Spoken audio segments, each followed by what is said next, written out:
د اصحابانو د ایمان د داستان یو 40مه برخه.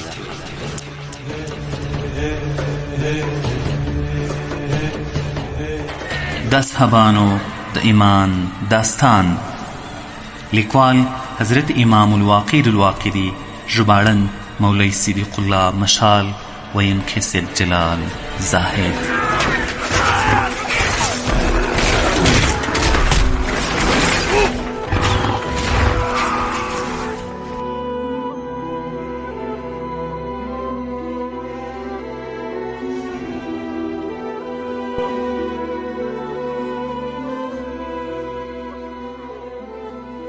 د اصحابانو د ایمان داستان د یو 40مې برخې. محترم اوریدونکو، السلام علیکم ورحمت الله.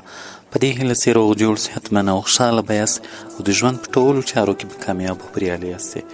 موږ په تېره 40مه برخه کې دا واورېدل چې کله د رومیانو لښکر ماتې وخوړه، له هغه وروسته ابو عبیده ابن جراح رضی الله تعالی عنه لیک حضرت عمر فاروق رضی الله تعالی عنه ته ولیکه. لیک یې سره ونغښتی، مهر یې پرې ولګاوه. حذیفه بن یمان یې راوغوښت، لیک یې ورکړ. 10 تنه مهاجر او انصار مجاهدین یې ورسره ملګري کړل او ورته ویې ویل دا د زیري لیک امیر المؤمنین ته ورسوئ او دا ستر زیری پرې وکړئ، ستاسو اجر پر خدای جل جلاله ده. حذیفه لیک راواخیست، دی او ورسره 10 تنه ملګري سمدستي روان شول. شپه او ورځ یې ګړندی سفرونه وکړل او مدینې ته ورنږدې شول. یو 40مه برخه له همدې ځایه شروع کوو. امام واقدي رحمه الله وایي عبدالله بن عوف المالکي د خپل پلار د خولې وایي کله چې لوی خدای جل جلاله په یرموک کې رومیان مات کړل او هغه څه ورپېښ شول چې موږ وړاندې کړل، حضرت عمر بن خطاب رضی الله تعالی عنه د رومیانو د شکست په شپه خوب ولید چې په روضه مبارکه کې حضرت محمد صلی الله علیه وسلم او ابوبکر سره ناست وي. حضرت عمر وایي ما سلام پرې واچاوه، ورته ومې ویل ای رسول الله، زما زړه په مسلمانانو پریشانه ده چې خدای جل جلاله به څه ورسره وکړي، ځکه خبر شوی یم چې رومیان 10,00,000 دي.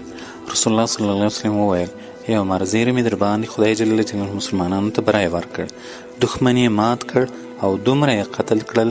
وروسته دا آیت تلاوت قضینا الی بنی اسرائیل فی الكتاب لتفسدن فی الارض مرتين ولتعلن علوا كبيرا. ژباړه: او موږ په خپل کتاب کې بني اسرائیل پر دې هم خبر کړي ول چې تاسو به په ځمکه کې 2 ځله ډېر لوی فساد راولاړ کړئ او لوی سرکږي به وښیاست. چې کله سبا شو، حضرت عمر رضی الله تعالی عنه خلکو ته د سهار لمونځ ورکړ او خلکو ته یې د خپل خوب په اړه معلومات ورکړل. راوي وایي مسلمانان په دې په زړه پورې خبره ډېر خوشحاله شول او په دې پوه شول چې شیطان حضرت محمد صلی الله علیه وسلم په ډول نشي کیدی. په همدې شپه د ابو عبیده استازي راورسېدل. خبره همداسې وه لکه حضرت محمد صلی الله علیه وسلم چې ذکر کړې وه. حضرت عمر رضی الله تعالی عنه خدای جل جلاله ته د شکر ادا کولو په منظور سر په ځمکه کېښود. نوموړي ته چې کله لیک په لاس ورغی، مسلمانانو ته لیک محتوا واوروله. مسلمانانو د تکبیر، تهلیل او درودونو چغې پورته کړې. وروسته حضرت عمر رضی الله تعالی عنه وویل ای حذیفه، آیا ابو عبیده غنیمتونه ویشلي وو او که څنګه؟ استازي ورته وویل امیر المؤمنین، نوموړي ستا لیک او امر په انتظار و. حضرت عمر رضی الله تعالی مشواڼۍ او کاغذ راواخیست، ابو عبیده ته یې داسې لیک ولیکئ: بسم الله الرحمن الرحیم، د خدای جل جلاله د بنده عمر بن خطاب له لوري د شام او عمیل ابو عبیده السلام علیک. اما بعد زه د خدای جل جلاله حمد وایم چې له ده پرته بل معبود نشته او د ده پر نبی محمد صلی الله علیه وسلم درود وایم. زه د مسلمانانو په فتح او بری او دښمن په ماتې ډېر خوښ شوم چې کله تا ته زما دا لیک درشي. غنیمت د مسلمانانو ترمنځ تقسیم کړه. زړور او توریالي باید ځانګړتیا ولري. هر حقدار خپل حق ورکړه. د مسلمانانو حفاظت ته ډېره پاملرنه کوه او د دوی ثبات، صبر او کارنامو ډېره قدرداني کوه. تر هغو پر خپل ځای اوسه تر څو چې زما امر درته راځي. السلام علیکم وعلی جمیع المسلمین. لیک یې سره ونغښت او حذیفه بن یمان ته یې ور وسپاره. نوموړي لیک راواخیست، غنایم یې وویشل. سپاره البته په کتاب کې 40,000 لیکلي، خو فکر کوم 40 مثقال سره زر او پیاده ته 8 مثقال سره زر ورسېدل او همداراز سپین زر هجین آس چې له عربي نر او بزون آس څخه پیدا شوی وي ته یو سهم ورکړ. خالص عربي آس ته 2 سهم ورکړل او تاتاري تیز آسونه د عربي آسونو برابر وګڼل. کله چې ابو عبیده دا کار وکړ د کم اصلوي یعنی هجین آسونو خوندانو هم ویل موږ د عربي اسونو له څښتنانو سره برابر کړه. ابو عبیده ورته وویل ما ستاسو ترمنځ غنیمت داسې وویشئ لکه رسول الله صلی الله علیه وسلم چې د خپلو ملګرو ترمنځ تقسیماوه. خو دوی یې خبرو ته غاړه نه کېښوده. نوموړي په دې اړه حضرت عمر ته لیک ولېږی او د مجاهدینو له اختلاف یې خبر کړ. حضرت عمر بن خطاب رضی الله تعالی عنه په ځواب کې ورته ولیکل زه د رسول الله صلی الله علیه وسلم په تعامل او سنت خبر یم او د ده تر حکم تجاوز هم نه کوم. عربي اسوالاو ته 2 برخې کم اصل ته 1 برخه ورکړه. همدا قسمت رسول الله صلی الله علیه وسلم د خیبر په ورځ کړی.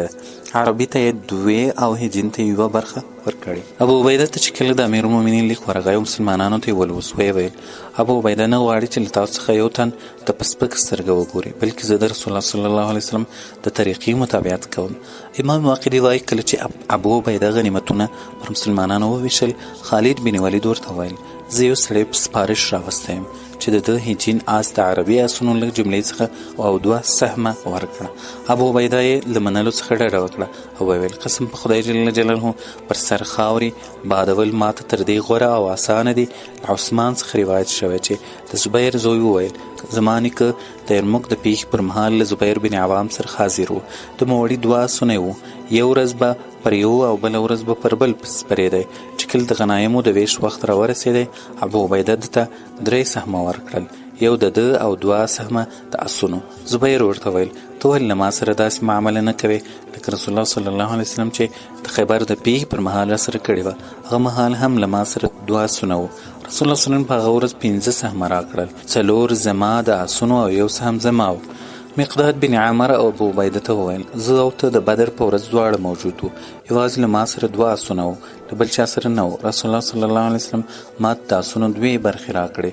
ابو عبیده ورته وویل ای مقداد ته په خپله خبره کې صادق یې. زه د رسول الله صلی الله علیه وسلم د عمل تابعداري کوم. محمد صلی الله علیه وسلم زبیر ته هم د عمر حصې ورکړې وې. حضرت جابر بن عبدالله انصاري راوړاندې شو. د امیر ابو عبیده په وړاندې شاهدي وویله چې محمد صلی الله علیه وسلم زبیر ته د خیبر په ورځ 15 برخې ورکړي. نوموړي چې کله دا فعل وکړ د عربو نور سړي هم راغلل. د چا 4 د چا 15 اسونه او ویې ویل چې له موږ سره دي هم داسې چلند وشي لکه له زبیر سره سي وسو. راوي وایي ابو عبیده په دې اړه له حضرت عمر څخه اجازه وغوښتله. عمر ورته ویل زبیر رښتیا وایي رسول الله صلی الله علیه وسلم ده ته د خیبر د پیښې په ورځ 15 برخې ورکړې. نورو خلکو ته د ده په ډول زیاتې برخې مه ورکوه. عروه د زبیر له پلار څخه روایت کوي وایي زبیر له یو غلام سره مخامخ شو چې د عمان د غنیمت په ورځ د په لاس کې لوېدلی و او بیا ورڅخه تښتېدلی و. چې کله د یرموک په ورځ د غنیمت تر تقسیم وړاندې نوموړی ورسره ملاقات شو او ویې پیژند تر لاس یې ونیو. د غنیمت ساتندوی ورته وویل زه یې نه در پرېږدم. دوی د دې خبرې پر شخړه سره بوخت وو چې ابو عبیده ور باندې راغی او ورته ویې ویل څه در پېښه ده. زبیر وویل دا زما غلام ده. د عمان له غنیمت زما په برخه رسېدلی و بیا راڅخه تښتېدلی و. اوس مې ولید او تر لاس مې ونیو نه یې پرېږدم. ابو عبیده ورته ویل د رسول الله صلی الله علیه وسلم د ترور زوی رښتیا وایي دا د ده و. ما د عمان غنیمت ورکړی و. غلام یې ورته تسلیم کړ او زبیر له ځان سره بوت. زید المرادي وایي له موږ څخه یوه مینځه د دښمن لور ته تښتېدلې وه. د یرموک وه. د یرموک د غنایمو د ویش پر مهال موږ وموندله. ابو عبیده سره مو په دې اړه خبره وکړه. د حضرت عمر ته لیک واستوه له هغه لوري داسې ځواب راغی دا مینځه که حربي وي بیا نور هم حق پکې لري او که حربي نه وي بیا د خپل مالک دی او ور یې کړئ. څرنګه چې مینځه حربي وه ابو عبیده وویل په دې کې نور هم حق لري. قوم د ابو عبیده په دې پرېکړې راضي نه و. نوموړي ویل زما په هغه ذات قسم وي چې شریک او ساری نه لري. دا د عمر بن خطاب لیک دی. هغه داسې فیصله کوي لکه ما چې امر درته کړی. قوم هم نور راضي شو مینځه یې ویش ته ورکړه. امام واقدي وایي ما ته لویی بن عبد رب لسالیم د حذیفه بن یمان له مولا هغه له قاصد بن سلمہ بن عدی بن عسین هغه بیا له هغه چا نقل کاوه چې هغه د شام د فتحو قصې کولې. نوموړي ویل کله چې په یرموک کې خدای جل جلاله د رسول الله صلی الله علیه وسلم د ملګرو په لاس رومیان مات کړل هرقل ته د خپل لښکر د ماتې خبر ورسید او په دې خبر شو چې ماهان جرجیر او داسې نور ستر جنرالان وژل شوي دي. نوموړي ویل زه پوهېږم چې کار تر دې ځایه رسیږي. دی نور دی ته منتظر و چې مسلمانان به نور څه کوي. د بیت المقدس فتحه. امام واقدي وایي مسلمانان د دمشق پر وړاندې یو بشپړ میاشت شول. ابو عبیده د مسلمانانو امیران راغونډ کړل او ورته ویې ویل ما ته مشوره راکړئ چې څه وکړم او چېرته ولاړ شم. مسلمانان پر دې متفق شول چې قیصار یا بیت المقدس ته باید ولاړ شو. ابو عبیده ورته وویل په دې دوو کې باید یو لاره انتخاب کړئ، ته کوم ځای د تللو تکل لرئ؟ مسلمانانو ورته وویل ته یو امین شخص یې چې هر لوري ته دې مخ کړي، موږ در سره یو.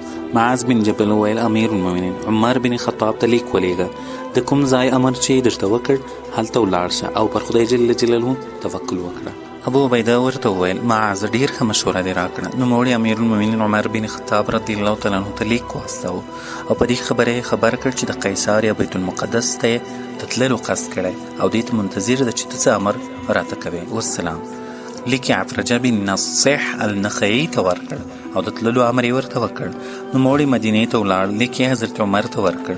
نوموړي مسلمانانو ته ولوست او په دې اړه یې مشوره ورڅخه وغوښتله.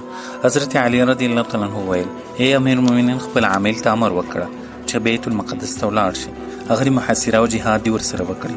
دا ښه رایه او فکر ده چې کله بیت المقدس فتح شي بیا دې خپل لښکر قیصاریې ته څه وکړي، که خدای جل جلاله کول هغه به ډېر ژر فتح شي. همداراز رسول الله صلی الله علیه وسلم ماته خبر راکړی دی. حضرت عمر رضی الله تعالی عنه ورته ویل ای ابو الحسن دا ډېر ښه خبره ده.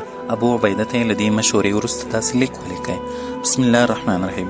د خدای جل جلاله د بنده عمر بن خطاب له لوري د شام د عامل ابو عبیده دپاره وبعد زه د هغه خدای جل جلاله حمد وایم چې شریک او ساری نه لري او د ده پر نبي درود وایم. ستا لیک راته راورسېد، تا مشوره غوښتې وه چې کوم لور ته خپل سرتېري څه وکړي.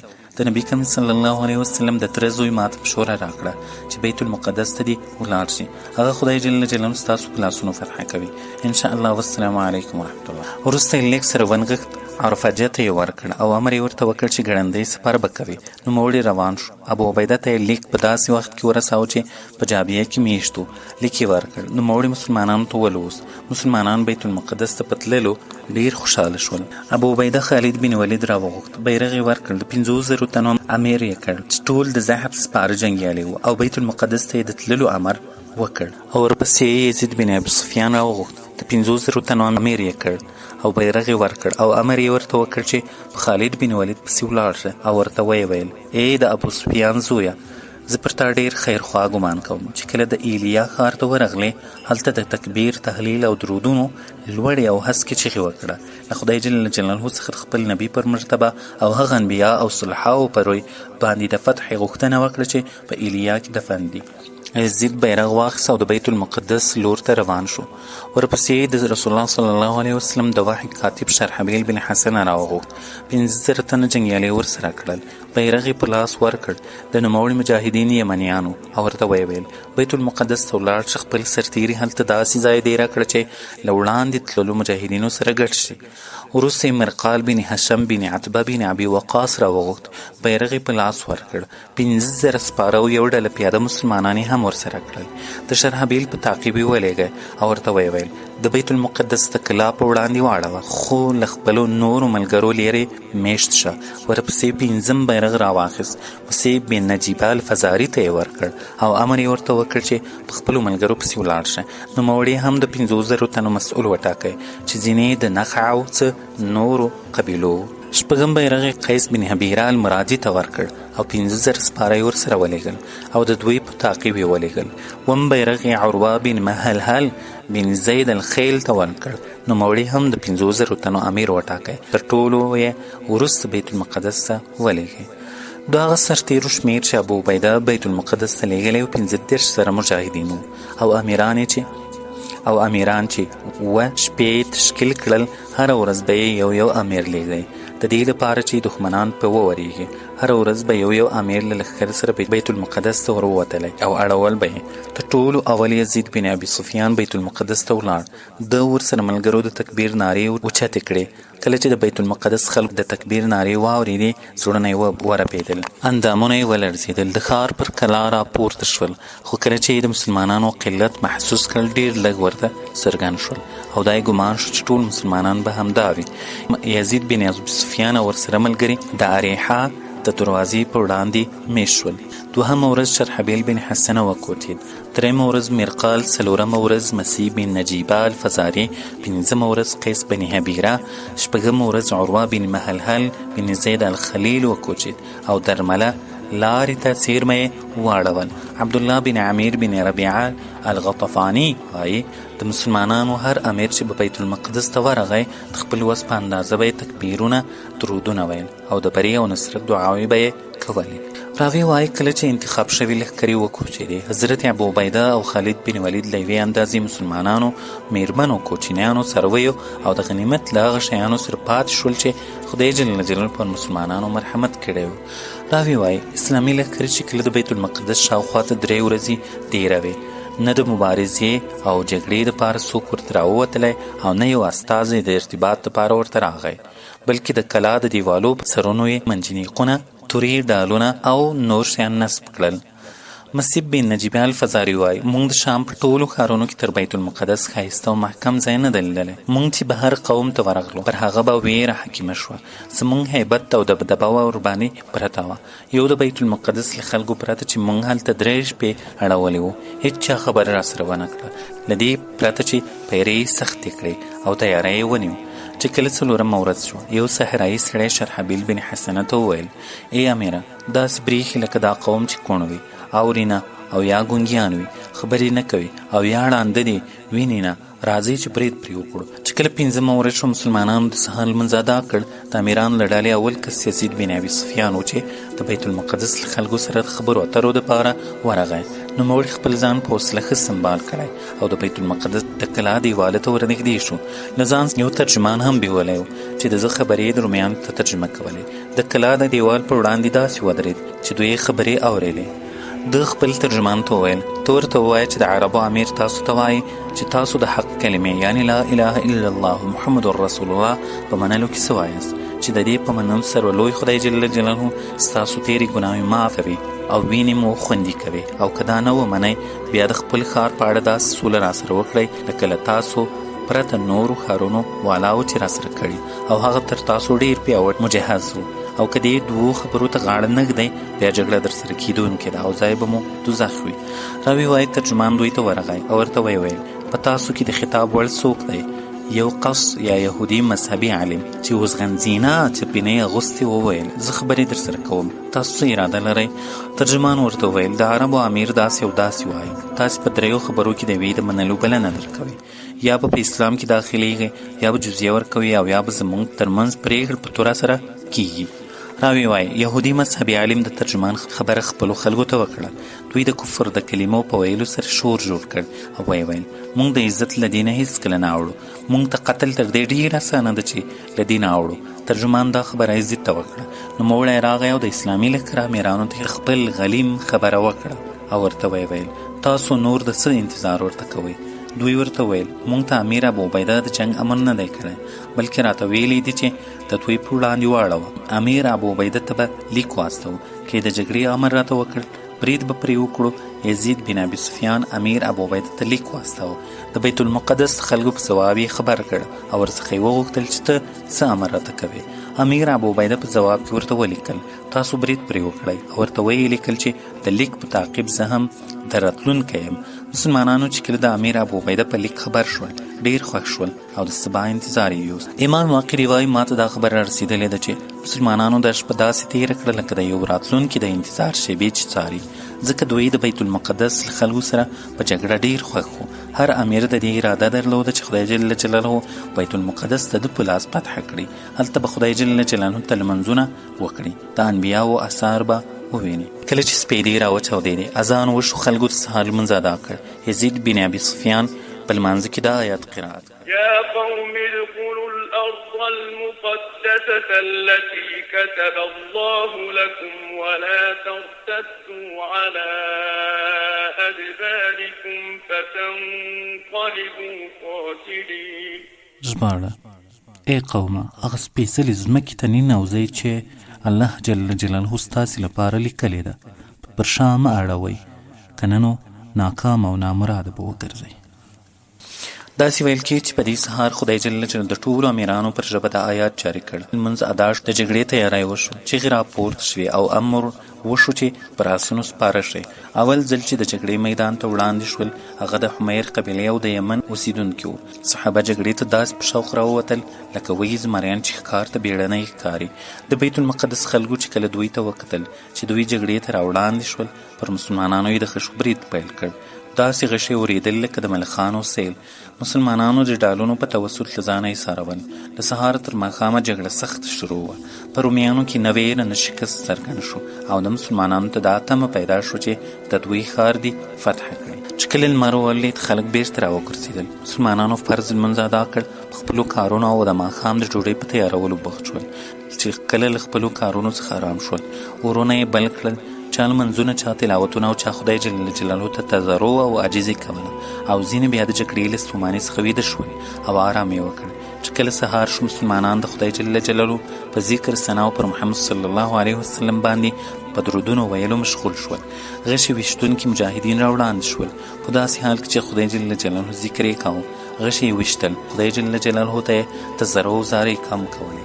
امام واقدي وایي څو شپې مسلمانانو همداسې مسلسله جګړه کوله. د بیت المقدس خلکو خوښي څرګندوله او په زړونو کې ویره او پر ځواک یې د شکست نښې نه ښکارېدې. چې کله 11مه ورځ شو د امیر ابو عبیده بیرغچی د ده غلام سالم راخیستی و راښکاره شو. تر شا د مسلمانانو اتلان سپاره په داسې ډول را روانو چې پر ابو عبیده راتاو. خالد بن ولید یې له ښي اړخ او عبدالرحمن بن ابي بکر یې له کیڼ اړخ سره روان وو. د مسلمانانو میرمنې او اولادونه یې تر شا ورپسې وو. راتلونکي مسلمانانو په یو اواز سره د تکبیر او تهلیل چغې وکړې او بالمقابل د مسلمانانو میشتو سرتیرو هم د دوی د نارو ځواب ورکړ. د بیت المقدس د خلکو په زړونو ویره ننوتله. د دوی مشران، سرداران او مذهبي عالمان د خپل مذهبي مشر یعنی پوپ هستوګنځي ته ورغلل. د همدې پوپ پاپ یا پوپ دوی ډیر احترام کاوه او عقیده یې ورته درلوده چې کله د ده په وړاندې ودرېدل د درناوي او احترام له مراسمو وروسته یې ورته وویل: ای پلاره، د همدې قوم امیر راغلی او نور مسلمانان هم ورسره دی او دا نشوز د هغه له کبله ده. دوی ستر پوپ چې کله دا خبره واورېده رنګ یې واړود او بڼه یې زیړه شوه. ویې ویل: دغه خبره ده؟ هو. دوی ورته وویل: ای پلاره څه خبره ده؟ ده ورته وویل: زما دې د مسیح په حقیقت قسم وي که یې امیر راغلی و ستاسو د هلاکت وخت هم را رسېدلی دی. دوی ورته وویل: دا څنګه؟ ده ورته وویل: دا ځکه چې موږ ته له خپلو اسلافو راپاته علم کې دا خبره شته چې ځمکه به په سور او اوږده د محمد صلی الله علیه وسلم